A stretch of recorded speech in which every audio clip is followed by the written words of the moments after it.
Começa mais um Redação PFC número 59, tem início neste exato instante, neste dia 18 de junho. Eu, Enio Augusto, recordista pessoal na Maratona de Porto Alegre, vou conversar com Marcos Buozzi, recordista pessoal da Maratona e Pace Boston garantido. Tudo bom, Marcos? E aí, pessoal, tudo bem? Bom dia. Hoje é boa tarde ou boa noite, porque hoje não tem treino longo, então não precisa acordar cedo. Aqui saiu cedinho, mas se você quiser escutar isso depois, não vai treinar hoje, porque é semana pós-prova, eu tô tranquilão. Então, é isso aí. Vamos embora para as notícias. Vamos para as notícias, que vocês vão ver, a gente vai falar de coisa importante, que é o quê? Nossos recordes em Porto Alegre. Opa, tá. Então, vamos começar. Porto Alegre aconteceu a maior maratona de Porto Alegre de todos os tempos, dia 12 de junho. Teve sua realização lá, largando na frente do Barra Shopping Sul. No total, tivemos 9.309 concluintes no dia que eu peguei os concluintes do evento como um todo, né? Na maratona foram 3.942, na meia 4.176 e na rústica 1.191. Então, Marcos, dos 15 mil anunciados, quase 10 mil concluíram, dá tipo uns 65% de comparecimento. Eu acho que, na verdade, a gente não tinha 15 mil largantes, vamos dizer assim, né? Se a gente tem essa quantidade de concluintes, acho que dificilmente a gente tinha 15 mil pessoas ali no início da prova, porque me parece ser uma taxa de desistência, né, de abandono de prova muito alta. Não acho que isso não aconteceu. Talvez aí, considerando que a gente tinha inscrições remanescentes de 2020, 2021, acho bem provável que a vida do pessoal mudou muito nesses 2 anos e pouquinho, e talvez muitos acabaram desistindo ou esquecendo que estavam inscritos, ou realmente perderam o interesse, talvez, e acabou que ficou muita vaga de gente inscrita, mas que não foi correr. Tanto que a gente teve essa confirmação por parte aí do Paulinho, né, do Paulinho Stone, ele falou que realmente sobraram kits lá com camisetas e tudo mais, o pessoal que acabou nem indo buscar. Uma pena, porque a prova foi uma prova muito bem organizada, muito boa, muito legal, com condições climáticas muito boas para quem estava buscando ali um bom tempo ou uma estreia com certo conforto. E que pena que não pudemos ter as 15 mil pessoas lá largando, porque a prova merecia números cada vez maiores. Espero que o ano que vem seja possível, quem sabe até com separação de meia e maratona em dias diferentes, não sei, vamos ver como é que isso vai acontecer no ano que vem. Mas, de qualquer jeito, para quem estava lá, a prova aconteceu. No masculino, para vocês saberem, a gente teve aí o brasileiro ganhando, o Geilson dos Santos foi o primeiro lugar com 2:17:17, Samuel Souza do Nascimento em segundo com 2:19:28 e Antônio Marco Pereira de Araújo em terceiro lugar com 2:19:33. O segundo e terceiro aí chegaram bem pertinho ali um do outro. Enquanto isso, no feminino, a campeã foi a Talen Teref com 2:40:26. Em segundo lugar ficou Janete Cheruto Massai com 2:43:42. E em terceiro lugar, a primeira brasileira da prova, Elisângela Ferreira de Oliveira, com 2:50:14. Aí, ó, e nós tivemos no quinto lugar no feminino, a Raíssa Marcelino. Ela estava lá com a gente no mesmo hotel que ela estava lá com a Olímpicos, e eu tive a oportunidade de conversar com ela. Quando eu conversei, eu não sabia quem ela era, mas depois eu descobri que ela fez a Maratona de São Paulo em 3 horas e alguma coisa, tinha subido no pódio, e daí ela falou para mim que a meta dela era correr abaixo de 2 horas e 50, 2 horas e 47, sabe? Que ela disse, eu estou indo para tempo nessa de Porto Alegre. Então ela melhorou o tempo dela, mas não conseguiu lá o 2:47. Mas a gente estava lá no hotel com o pessoal de elite. Eu vi como é que o pessoal de elite se alimenta, Marcos, no pré-prova, na janta e no café da manhã. Daí eu É. vi que tô fazendo tudo errado. Conta o O segredo, conta o Giovanni, segredo pra gente. o segredo é o seguinte, Giovanni dos Santos, a Jennifer, eu acho que ganhou a meia, também estava lá. O Wellington Cipó, o que que eles comem? Arroz, feijão, macarrão e as saladas lá, alguns legumes, e é isso, e dá uma repetida e vamos embora, na janta, né? E no café da manhã, pegaram um pãozinho, o Cipó pegou um pão com queijo, eu disse, queijo, Cipó? Mas Rapaz! acho que é porque o Cipó, ele tá voltando não sei se está voltando de lesão, mas ele ia só para brincar, ele foi correr com a galera que corre em 1h18, que foi quando ele completou a prova. Mas daí ele comeu também uma batata doce caramelizada, eu disse, olha só, tem que comer isso, é?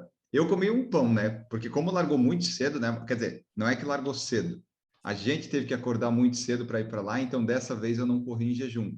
Eu comi em umas 4h30, acho, eu comi um pão e que mais foi? Uma banana, eu acho que eu levei, e foi isso, sabe? Água de coco, porque eu achei que eu ia ficar com fome 3 horas, eu nunca me preparei para ficar tanto tempo, mas eu acompanhei como é que é o almoço e a janta da Elite, e daí eu segui, né? Eu fiz duas, peguei arroz, feijão, macarrão e repeti, e peguei pudim, 4 pudins. Eu acho que daí talvez eu tenha exagerado. Mas eu bati meu recorde pessoal, então tudo que você disser que eu fiz errado, você não vai ter como refutar a minha prática, sabe? Eu acordei também 4 da manhã, a gente largou às 7, eu não comi absolutamente nada. Nem durante a prova, eu tomei 3 géis de carboidrato durante a prova e eu quero ver quem que vai vir me provar que eu estava errado e que eu tinha que ter tomado mais gel, que eu tinha que ter comido antes da prova. Não tem, não existe, não pode mostrar o melhor estudo da face da Terra que eu estava errado. Eu não vou convencer e eu vou continuar acreditando que eu estava certo, porque eu fiz meu RP, consegui meu pace Boston, consegui meu índice para Boston, então não tem como eu estar errado. Correto, Enio? Exatamente. Você fez de um jeito, eu fiz do outro e os dois deu certo. Então, o pessoal tem que parar né, de achar uma fórmula mágica. Mas só completando aqui, então, no levantamento, nós tivemos, na de 2019, pouco mais de 7.000 participantes, 7.500 no total, e esse ano deu 9.309. Então, como você falou, teve gente inscrita em 19, que já não está mais correndo, e teve gente inscrita em 19 que não sabia que estava inscrito e se inscreveu de novo. Então, por exemplo, o Diori Vasconcelos, que a gente já entrevistou, que é jornalista lá, ele fez a inscrição em 19 e não sabia que estava inscrito e se inscreveu de novo. Então, ele estava com 2 números lá. O sistema tinha que ter alguma coisa para, né, bloquear o CPF. Eu acho que só nisso aí eles podem ter ganhado algumas inscrições. Eu, por exemplo, como eu fui lá com o pessoal da Olímpicos, eu ganhei uma cortesia para me inscrever, mas eu disse, não precisa porque eu já fiz antes, né? Eu já tinha feito antes. Só que, de qualquer forma, quando nós fomos retirar o kit, eu tinha o meu número inscrito na maratona, eu não sei como, porque eu não fiz nada, mas eu estava lá, N 42 quilômetros, tinha um número com o meu. Então, teve bastante gente que não foi retirar. Os kits lá, quando nós fomos embora no sábado às 19 horas, que quando fechou tudo, tinha bastante kit ainda. Então, mas eu acho que pelo menos é bom para ele ter uma ideia, né? Aumentou, teve bastante gente, e daí ano que vem já é mais uma normalidade, vai dar para trabalhar melhor. Porque eu aposto que se concluíram 9.300, largou, deve ter largado uns 9.400, 9.500, né? Geralmente não tem uma desistência tão alta quando a pessoa larga. Então, vamos ver como é que vai ser em 2023, que já está aberto, né? Vai ser dia 4 de junho a prova dessa vez. Já tem definido, pelo menos está isso lá no site. E eu peguei alguns dados, Marcos Boas, que é assim, ó, das mulheres, 9 mulheres fizeram sub 3 horas, 108 fizeram sub 3h30 e 423 fizeram sub 4 horas. Então, 41% das mulheres correram abaixo de 4 horas. A Uma boa prova, prova, um bom tempo. a prova, olha, vamos. Essa estatística que você pegou é muito interessante e eu gostaria, não sei se vai ser possível fazer essa mesma estatística para o Rio de Janeiro, né? Porque o Rio também se vende como uma prova rápida, uma vez que ela é realmente uma prova muito plana, mas acho que ela se vende também como a mais rápida do Brasil, uma vez que tem o melhor tempo né, do concluinte da prova. Mas no caso é o corredor da elite, né? O cara que ganha. Eu acho que você falar que a prova é mais rápida, talvez você tenha que ver a distribuição dos corredores de uma maneira geral, né? Quem faz a prova. E eu vou te dizer que eu fiquei abismado, e não fui só eu que fiquei abismado com a quantidade de gente correndo forte na prova. Porque, assim, o Eno estava lá na chegada da maratona, ele pode dizer o tanto de gente que estava chegando com 2h40, 2h45, 2h50, o que é um tempo muito forte para amador, e o Enio estava lá de prova que tinha muita gente chegando com esses tempos. Não acho que seja algo muito comum a gente ver. Eu, por exemplo, tenho um conhecido meu aqui que estava no pelotão do sub 2h45 do Heleno Fortes. Ele ainda deu uma descolada do pelotão no final, fechou com 2h43 e foi, acho que o 10º alguma coisa da categoria. Assim, sabe, ele não ficou nem entre os 10 melhores da categoria dele. Então, assim, e é um tempo absurdo. 2 horas e 43 é um ótimo tempo. Então, a prova é muito forte, muito rápida, como ele falou aí. Quase, E, quase 41, mais de 40% das mulheres terminaram abaixo de 4 horas. é, É bem forte. e agora nós vamos para os números masculinos e depois eu trago o total. Ó. Dos quase 3 mil homens, 12% foram sub 3 horas, em 353, né? 1.073, que equivale a 36%, foram sub 3 horas e 30, que é o 5 para 1, e quase 2 mil homens foram sub 4, que dá 68%. Então, no geral, dos concluintes da maratona, 61% foi abaixo de 4 horas. Então, você vê, só 39% foi acima das 4 horas. Então, o pessoal correu bem. Eu não sei quanto dá isso na média, porque o site é muito ruim, eu não consegui compilar os tempos, mas eu acho que deu uma média boa de tempo em Porto Alegre. A distribuição está bem, né, descompensada para o lado aqui, para baixo de 4 horas, né? Então, você vê que com 4 horas você já tinha mais de 60% de pessoas concluindo a prova. É bem forte. Acho legal, acho que dá para fazer depois um gráfico, um comparativo com outras provas. E como a gente consegue ver por categoria, né, os tempos por categoria, dá até para ver aí quantos por cento de cada categoria conseguiram índice para Boston, por exemplo. Tá aí fica uma dica aí para o pessoal da divulgação de Porto Alegre aí fazer umas estatísticas assim que acho que é um belo atrativo para a prova, porque ainda mais esse ano que contou. O trajeto é sempre plano, né? Eles vão sempre fazer. Eu imagino que esse trajeto não deva mudar muito. E a gente viu que tem vários trechos que, assim, se você seguir reto ou se virar à esquerda, é subida. Eles põem você virando à direita para manter o plano. Assim, você vê que você vai caçando os planos e a prova é muito bem desenhada para isso. Mas esse ano a gente teve uma condição climática muito favorável, a Muito temperatura bom. baixa, então sol. Então não foi uma prova com chuva nem nada assim. Tinha um pouco mais de vento do que seria o ideal, o perfeito, mas ainda assim a condição climática foi muito boa. Então acho que é uma prova que Porto Alegre pode aproveitar para divulgar como venham para cá se você quer índice para Boston, se você quer fazer seu RP, não deixem de vir tentar a prova aqui em Porto Alegre. É porque assim, a pessoa ela pode até não ir para Boston, mas ela conseguiu o índice, então o pessoal da maratona tem que compilar os dados. Eu sei que o Paulinho, ele com certeza tem isso lá, e ele vai compilar porque é um chamariz muito grande você ter isso. E eu estava vendo, Marcos, a gente fez o levantamento ano passado da Maratona do Rio, de curiosidades, e na maratona tinham sido 2.400 concluintes, 2.439. E, obviamente, a gente fez o levantamento do sub 3 e sub 4 porque quem fez esse levantamento fui eu, e obviamente que eu vou fazer essas coisas. Então, assim, ó, no Rio, ano passado, que, claro, teve a condição de ter vindo de uma pandemia, é Fim novembro, de no Rio é mais ano, quente, mas, ó, em Porto Alegre, em Porto Alegre foram 9% dos concluintes foram abaixo de 3 horas. No Rio foram 4,92. metade, metade. É, agora vem um número bom, ó. Sub 4 horas, 61% em Porto Alegre. No Rio de Janeiro, sub 4 horas foram 36%. Nossa, é isso, é o que eu tô falando. Sim, pode falar o que quiser. Porto Alegre é a prova mais rápida do Brasil. Ah, mas no Rio o cara ganhou com 2:13. Tá bom, porque levou um atleta mais elite do que Porto Alegre conseguiu levar, mas se você é atleta amador, você não tem que ver o tempo do cara que ganha, você tem que ver isso daí, ó, a galera que foi para lá correr. Então, assim, as condições de Porto Alegre são ideais, são muito boas. Então, fale o que quiser, mas Porto Alegre é a prova mais rápida do Brasil, eu não tenho dúvida nenhuma, afirmo isso sem nenhum tipo de receio. Você é a É, mais bonita? Não. Rio de Janeiro, você pode pegar o título da prova mais bonita do Brasil e acho que dificilmente alguém vai contestar isso. Mas que Porto Alegre é mais rápida, é mais rápida. o que eu vejo, cidades que poderiam talvez competir com Porto Alegre seriam Curitiba e Florianópolis ali em junho. Só que Curitiba tem muita subida e Florianópolis, enquanto eles quiserem colocar ponte para ficar bonita, não vai ser rápida. Vai ter que dar voltas na beira-mar, sim, se quiser ser uma prova rápida, mas se quiser ser uma prova que não repete percurso, vai ter que ir para beira-mar sul, vai ter que passar a ponte e daí já não é tão rápida. Então, dá essa problemática. E se ambas tivessem as condições, fosse ali, a gente ia ter muita maratona em junho, né? Ia dar um problema. É melhor não ter também, eu acho. Deixa assim. Deixa assim Assim, que tá bom. eu não conheço o detalhe aí de Florianópolis, essa questão da ponte, mas você que correu lá em Porto Alegre, e subiu o 15 e subiu o 18, que seriam, vamos assim, as duas subidas da meia maratona.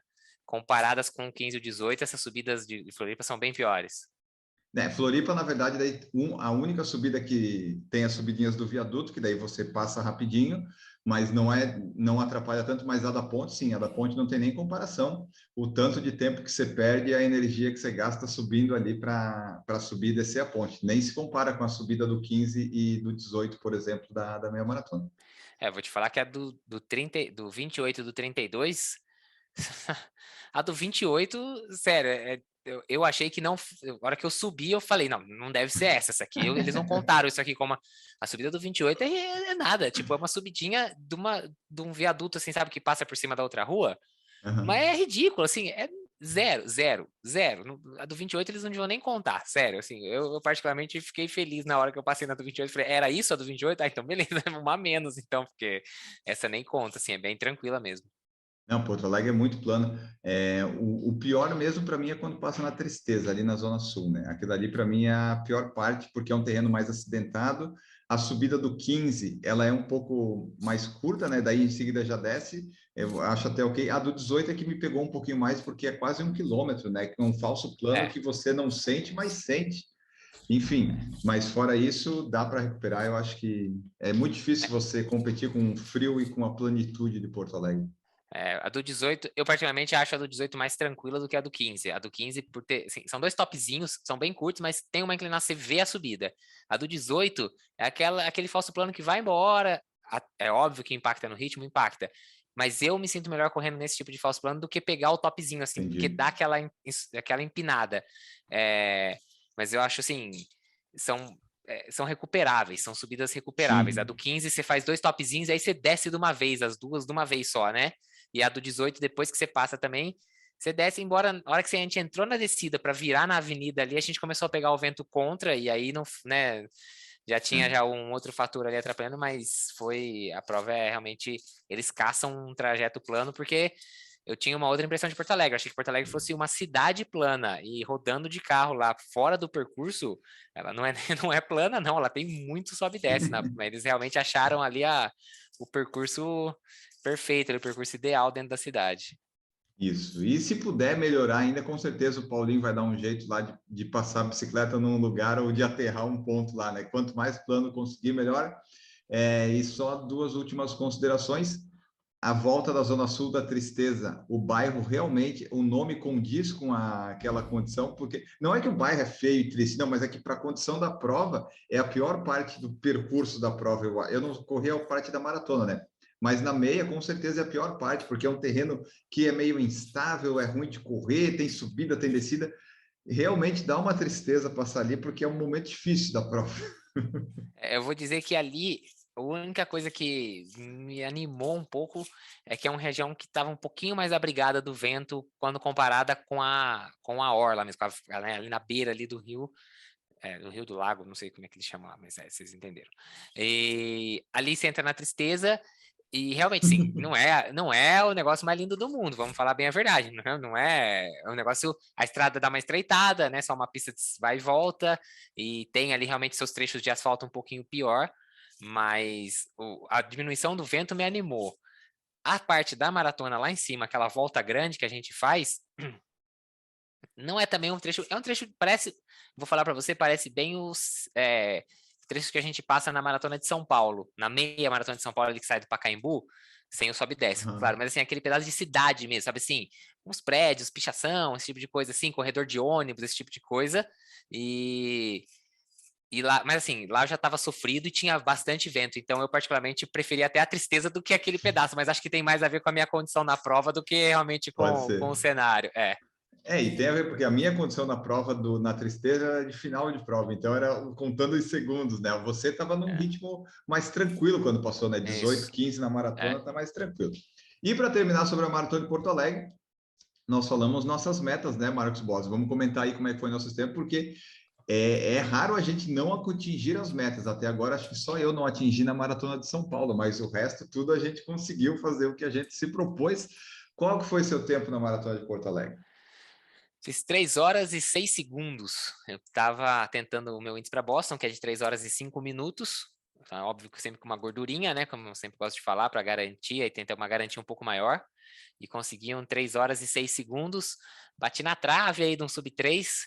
Ainda tentei numa esticada e num esforço final, mas 6 segundos ali, quando você percebe que está perto, mas que são 6 segundos, 7 segundos, no caso, que teria que tirar, não é tão fácil assim. Se eu soubesse lá no começo, talvez teria feito alguma coisinha diferente, mas ali nos últimos metros ali fica difícil. Então, bati na trave do sub 3, mas que não era o objetivo, realmente o objetivo era o índice de Boston, então dá aquele check, dá o certinho na prova aí, porque consegui uma gordura de 4 minutos e 54. Penso eu que estou com certa segurança para garantir essa vaga para Boston, mas vamos esperar aí, daqui a pouco vai ter notícia sobre isso. E você sabe que tem um site, né, de algum maluco que faz isso de fazer cálculos, de ver como que seria o corte para Boston. Pois eu vou te mandar ali. Eu já vi isso numa época que o Sérgio Xavier e o Iberê faziam. Tem um site de um maluco que meio que tabulava, sabe, para ver qual que seria o índice necessário para cada ano. Não Depois sei eu se vou eu quero te... ver isso, não. Então tá. Ó, e por fim, né, eu bati meu recorde pessoal, fiz 1:37:42, melhorei em 1 minuto e 1 segundo o recorde passado. Então foi um bom dia para correr, atingimos nossas metas. E o PC, eu não lembro o tempo líquido dele, mas foi 3:10 e alguma coisa, né? É, Mas ele talvez conseguiu a 3:10, acho meta. que, acho que 3:10:47, alguma coisa assim. De qualquer forma, o PC atingiu o objetivo dele, que era o recorde pessoal, o índice para Boston, com muita folga, né, Marcos? Acho que para a idade dele foi pelo menos uns 10 minutos, né? É Acho que quase foi 10, né? isso. Porque o dele é 3, o índice dele é 3:20, então dele beirou os 10, deu 9 e alguma coisinha. Tá. E daí eu não sei quando é que o PC está ouvindo esse redação, se ele vai ouvir, mas daí, né, Boston é sub 3, né? O PC já sabe que agora tem a corda esticou mais e tem que ir lá para o sub 3, porque Porto Alegre foi um passeio para o PC, né? Ele só foi para o índice, agora tem que ir para fazer o melhor da vida, né? Então Eu vamos vou, aguardar isso. eu vou contar a verdade aqui, que ele já falou que já tem o sub 3 na cabeça, já que ele acha que é possível e que dá para trabalhar para ir buscar. Então é isso aí. Todo mundo para o sub 3, é isso aí. Muito bom, vamos para a próxima notícia. A Maratona do Rio acontece neste fim de semana. O episódio está sendo publicado à 1 da manhã. O pessoal da meia maratona, eu inclusive, está largando às 6:30, né, para completar, porque a meia vai ser no sábado e na maratona, a maratona vai ser domingo, a maratona vai largar às 5 da manhã. Então, assim, eu estou no Rio de Janeiro, eu corri na quinta-feira, por exemplo, estava 17 graus. Não é uma temperatura perfeita para correr, mas é uma temperatura boa. Não tinha, o sol saiu depois só. Então, assim, na meia maratona, largando 6:30, se você acaba até sub 2 horas, 8:30, não vai ser tão ruim de correr. Os cariocas, Marcos, estavam correndo de manguito e passando frio com Imagina, 17 graus. eu imagino. Então, para eles, tá bom. E o pessoal que vai correr a maratona larga às 5. Aqui está amanhecendo tipo 6:30. Então, assim, o pessoal que vai para um sub 3, por exemplo, na maratona, antes das 8 horas já está chegando. Então, vai ter 1h30 aí que vai estar muito bom de correr. A temperatura pode ficar entre 15, 16, 17 na largada, o que para o Rio é bem baixo. Não vai ser uma Porto Alegre, mas eu acho que o pessoal vai ter boas condições, melhores do que o ano passado, em novembro. Então, nós vamos ter 21 no sábado, 42 no domingo e a largada dos 10 e dos 5 às 8 e às 9 horas do domingo. A minha ideia é participar da meia e dos 5 quilômetros. Na meia, fazer o melhor possível que sobrar com as pernas. Daí, dessa vez, não temos metas. Dessa vez, como não é uma prova para tempo, não temos metas. A única meta é abaixo de 2 horas, né? Se for abaixo de 2 horas, já está bom. Mas o resto, a gente vai ver se sai 1:40, 1:45, 1:50.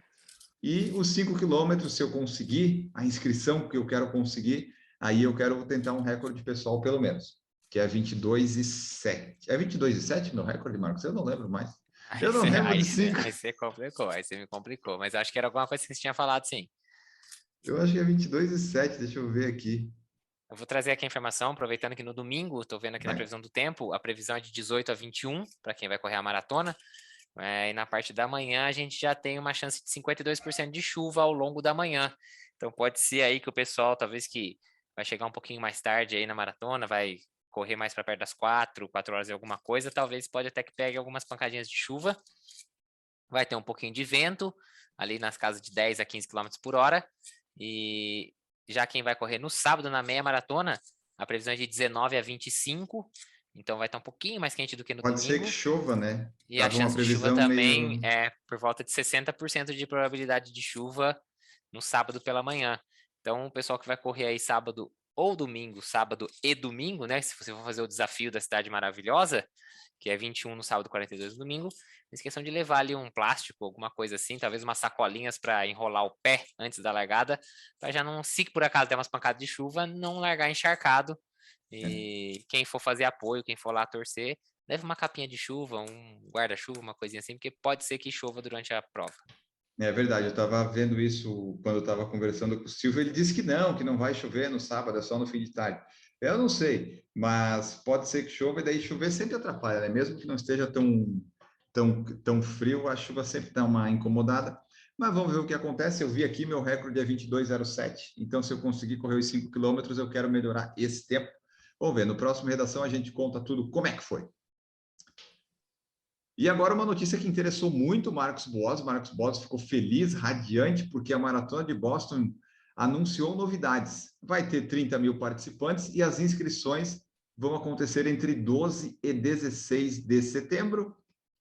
A prova vai acontecer no dia 17 de abril de 23, a edição 127, e a janela de qualificação, ela começou no dia 1º de setembro de 21 e vai se encerrar dia 16 de setembro de 22, Marcos. Exatamente, a gente já tinha essa notícia de que era 1º de setembro de 2021, o início da janela, mas sem a confirmação ainda do fechamento, né, de quando que ela se encerrava. Então a gente tinha provas aí no finalzinho de setembro, provas rápidas, como Berlim, por exemplo, que é 25 de setembro, se eu não me engano. Tem Buenos Aires, que vai ser dia 18 de setembro de 22. São provas rápidas que muita gente vai para essas provas para Porque tentar assim, ó, recorde. só para te a data base limite, no caso, então, vai ser dia 11 de setembro, né? Porque 11 de setembro é o último domingo que não vai ter É, maratona num dia de semana. Então, dia a não 11 de ser, setembro é o a não ser. limite para você que quer achar uma maratona para fazer índice para Boston. E aí essas provas ficaram de fora da prova de 2023, então duas provas fortes aí que a gente não tinha essa confirmação ainda, então é isso, 16 de setembro é o último dia, como o Enio falou, dificilmente você vai achar uma maratona a partir do dia 11, porque 11 é o domingo, 16 é uma sexta-feira, né, então provavelmente você deve ter que correr até o dia 11 de setembro, caso queira tentar o índice para Boston. O field ser de 30 mil pessoas é outra coisa boa, porque nunca com um field tão grande a gente teve um corte extra maior do que 4 minutos e 52, e o meu índice tem uma gordura de 4 minutos e 54. Então, eu estou muito confiante de que isso vai dar certo. A única vez que a gente teve um corte extra de mais de 7 minutos, né, mais do que esse tempo, foi no ano em que o field foi de 20 mil corredores. Foi o ano da pandemia, 2021. Foi pós-pandemia, então por isso ficou afetado. E é isso, os índices, bom, a gente já falou várias vezes aqui, do masculino varia entre 3 horas até 4 horas e 50, dependendo da E sua uma idade. coisa, o Renato Chical, nosso ouvinte que interage bastante, perguntou quando você vai fazer a inscrição lá, como é que você comprova que você fez esse tempo? Você manda um link da prova, o resultado, ou como é que funciona? Olha, eu não vou te garantir porque eu nunca fiz inscrição para Boston, mas assim, essa parte eu também nunca fui ver com muito detalhe, mas nas provas em que eu participei, em que você podia mandar a comprovante de tempo para talvez largar melhor ou coisa do tipo, você tinha que mandar o link do resultado da prova. E tanto que eu me inscrevi para Disney com isso, mas a prova aconteceu depois da inscrição e aí o link do resultado mudou para do ano seguinte e o pessoal me colocou no último pelotão porque achou que eu estava mentindo porque eu não tinha colocado, né, eu não estava naquele link de resultado, né? Entendi. Então, eu imagino que Boston não deva ser diferente disso. Você deve ter que colocar o link do resultado e talvez talvez a página oficial da prova ou coisa do tipo, para eles garantirem que é uma prova também é, acreditada, né? Medida, aferida e tudo mais. Isso. Então, imagino que seja isso. Mas assim que eu tiver essa confirmação, Renato, eu trago essa informação para você, porque também é algo importante. Não adianta só você tirar um print da tela e mandar, né? Porque o print eu posso escrever o nome que eu quiser lá em cima, colocar o que eu quiser. Exato. Tem que ser tem que ser um link realmente externo. Imagino que seja assim que deva ser a acreditação dos tempos. E você que está nos ouvindo, que já foi para Boston, conta para nós como é que é, se você quiser nos ajudar aí, que daí já facilita para a gente. E, né, só para deixar registrado que a partir de 12 de setembro de 22 começam a valer os tempos para Boston 24. Então, se o Marcos, por exemplo, vai fazer sub 3 em Berlim, ele vai garantir o Boston para Boston 24, se ele quiser também. Olha que interessante, a pessoa em setembro, outubro de 22 garante uma prova em abril de 24. Como, né? 1 ano e meio antes. Coisa maravilhosa.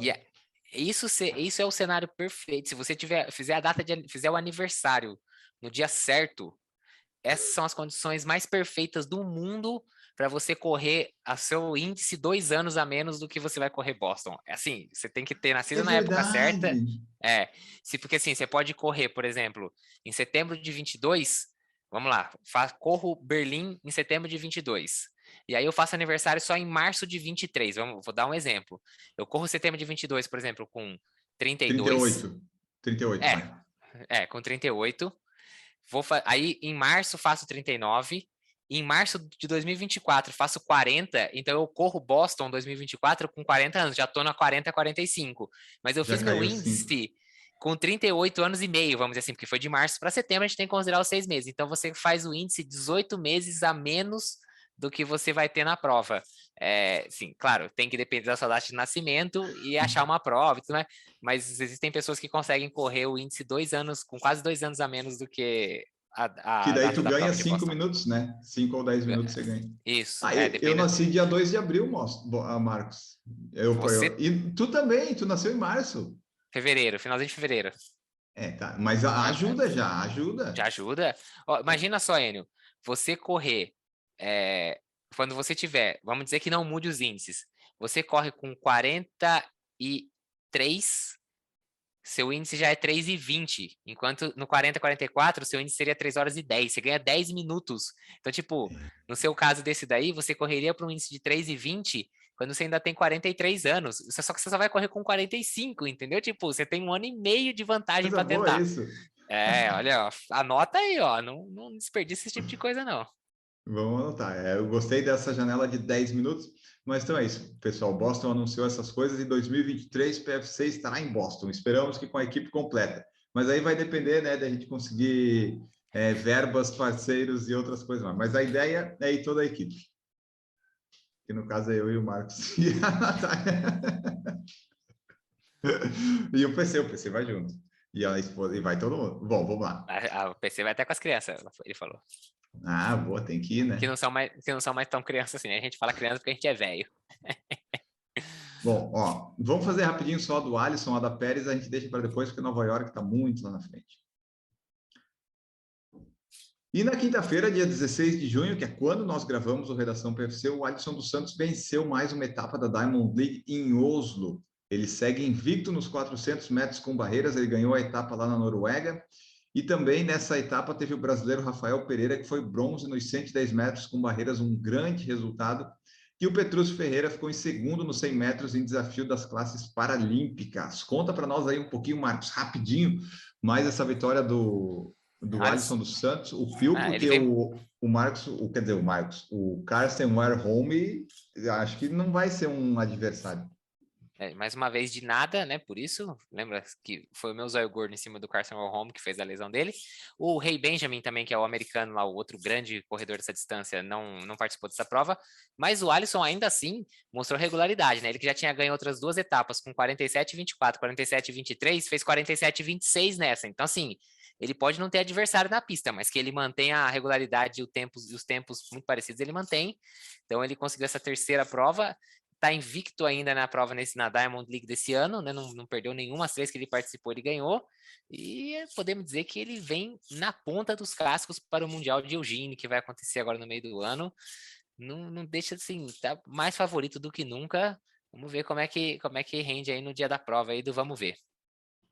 Porque ele está fazendo certinho a preparação. Isso que é um ciclo de treinamento com pico de performance no tempo exato, né? Que coisa maravilhosa, porque aqui, ó, ele fez. Quanto é que ele fez na Olimpíada? Cacete, cadê aqui? Fez Foi abaixo de 47. 46 e 17 foi. Isso, acho que foi isso. Tá, isso. Ó. Que na Olimpíada o Carsten Warholm fez 45,94, né? Correu abaixo de 46, e o Alisson fez 46 e 17.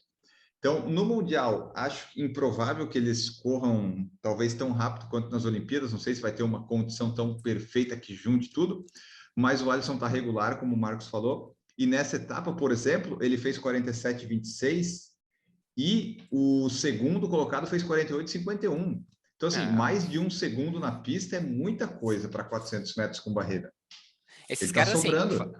a verdade é que se não tem o Rei Benjamin ou o Warholm na pista, assim, não tem nem disputa, né? Não tô dizendo que esses dois vão ganhar do Alisson. Eu estou falando que mesmo eles estando na pista, aí tem disputa. Mas fora isso, qualquer um dos três que esteja na pista e os outros dois não estejam, não tem atleta para competir com eles hoje em dia. Os caras estão muito, muito fortes, eles estão em outro patamar realmente.